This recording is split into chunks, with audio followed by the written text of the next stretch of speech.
Hi, I'm Randy Altman with Post Perspective. We're here at NAB 2014, and today we have Terry Curren from AlphaDogs, and we're going to chat about a lot of things. Cool. But why don't you tell me a little bit about what you have going on at your studio, and also about the Editor's Lounge? Oh, certainly. Well, AlphaDogs, as you know, we're primarily a finishing house, and we use a variety of different products to do that now, since there's such a variety out there. Yes. Our focus is make the client's product look and sound better, and that's our job, basically. And we have Editor's Lounge, which we started 11 years ago. The idea originally it was sort of just hang out and drink with editors. I wanted to have a non-platform specific editing group, so it's just about editing as opposed to what there was an Avid group, I think, and of course there's Final Cut user groups and all that. I was right. But you wanted a real conversation. Yes, exactly. Among the editors. So, how often is it? Is it once a month? Roughly. Okay. So we try for, if we're really busy, it may fall by the wayside. And how do you decide on the topics? That's a good point. Yeah, because that's one of the hardest things for me to do is to figure out what. We did a panel recently, which is now posted on the Editor's Lounge website, on channeling the muse, because so many conversations when we interview editors and so forth, it tends to just gravitate technically because that's what we're all interested in, kind of the technical part. But I was working on a project, and I just had one of those. I was actually walking down the street, and all of a sudden I was like, "Oh, that's how to solve a problem that I wasn't thinking about the problem." It just kind of popped in. Yeah, it was just like pop. It's like, what a creative way to, And then that got me thinking, how do other editors deal with that? How do you promote that kind of concept? And so that was the focus of it, and it was pretty interesting because it was just about, how do you channel your muse, so to speak. So that kind of stuff. So I don't know. I try, and then if there's general things that people are interested in, then we'll try to, Do people now suggest topics for you? Sometimes, yeah, so which is good. Yeah, that makes it easier on me. Sure, absolutely. Now, so you're involved in a lot of different things industry-wise, but this weekend, what day is it? This past weekend, Avid had their Avid Connect for 3 days here in Vegas. So talk a little bit about the experience and how you're involved. Certainly. It was very interesting. Okay. So there's two parts. There's Abbott Connect, which is what they're selling as a product now or concept, and then there's the Avid Customer Association. And if you separate them out, then it's easier to talk about what each one does. Okay. So the Avid Customer Association is Avid's, essentially a way of trying to get feedback from the customers, which of course we've been giving them all along, but now they have a organized group to do it. I think it's certainly a positive push.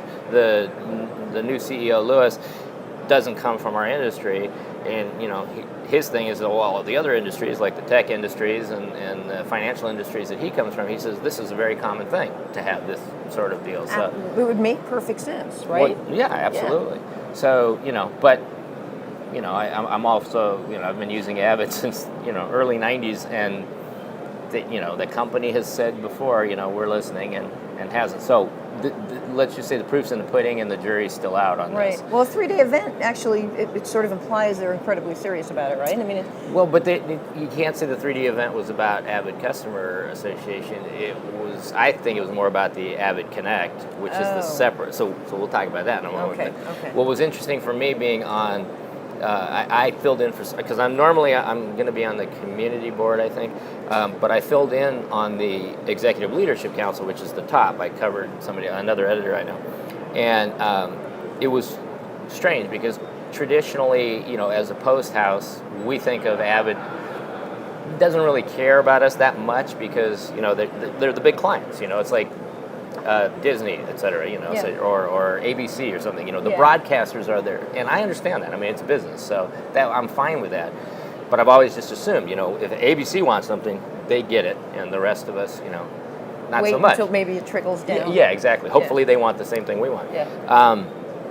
So here I am on this executive board in a meeting with these guys, and this is Disney, CNN, Fox, Al Jazeera, all the different networks. And they start talking about, Avid has this terrible tendency. You know, they sell us something and then they only go 80%. And they never finish it. And then another one's like, you know, we've been waiting 2 years for a feature that we were promised by them and paid for. And another network is like, 2 years, you're lucky. It's been 4 years. It's like, we're not alone. Right, It's, yeah. you know, it's across the board. So I think that's one of the things they're hoping that the customer association will handle. Well, it is kind of cool because they know they're going to hear stuff like that. So, and the fact that they're willing to hear it kind of speaks volumes. Yeah, so we'll have to see what happens from it. We basically, as the executive board, came up with one recommendation out of this first meeting. Because it's supposed to be stuff that comes up from below and then we filter it or whatever. Yeah. But, you know, obviously there's nothing coming up yet. So after it went around the room like that, you know, we decided, hey, you know what? Avid's focus should be on fixing and finishing the feature sets that, you know, they promised us now. So instead of, oh, what new features can we develop? Let's get what is already there working. Yeah. Yes. So it'll be interesting to see what, I mean, I think that'll be a good test case because that's what they're going to hear out of this. And it's a good starting point. Yeah. And then move on to the bigger picture. Exactly. You would think.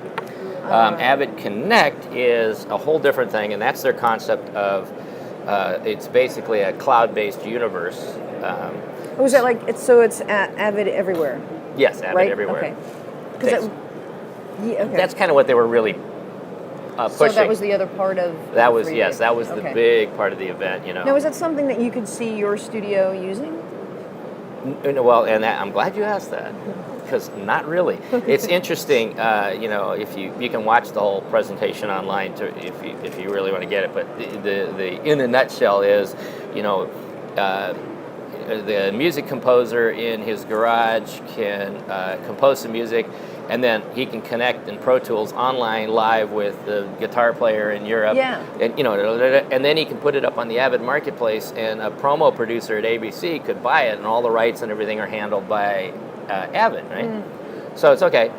The content creators and you know, ABC, etc., are represented here, and you know, the guy in his garage is represented here, but there's no post houses represented in this big picture. So you know, it was that's I mean, I don't fault them, but it's just they don't see us in that ecosystem. So the middle sort of gets lost. Yeah, kind of, and it's you know, it's the you know, more pushing towards what will eventually happen, which is once a producer or director get used to not being in the room with the editor can be anywhere, and then economics tells us, as it did with the VFX industry, that the editor is going to be in China where it'll work for, you know, $10 a day or whatever. So the fact that they're pushing this doesn't really inspire a lot of confidence in our I hadn't thought future. about that aspect of it.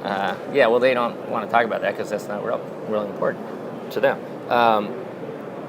And what they're doing, though, in this big thing, you know, it's a big push to try to do this. And basically the way they describe it is, if you think of like iOS, you know, or Android operating system or something, it's, you know, they're the platform. They're just this base operating system. And everybody can drop their Yeah, Dana was here earlier talking a little bit about right. that. Yeah. Okay, so they assume all the other companies are going to just, you know. Yeah, they said they have like 600 people, 600 companies that they're talking to about that kind of stuff. So that's kind of nice that they're reaching out. And so. Well, it'll depend on how they, you know, it's like, for instance, you know, we use the Facilis TerraBlock, that's our shared storage, and it acts exactly like a Unity if you want it to.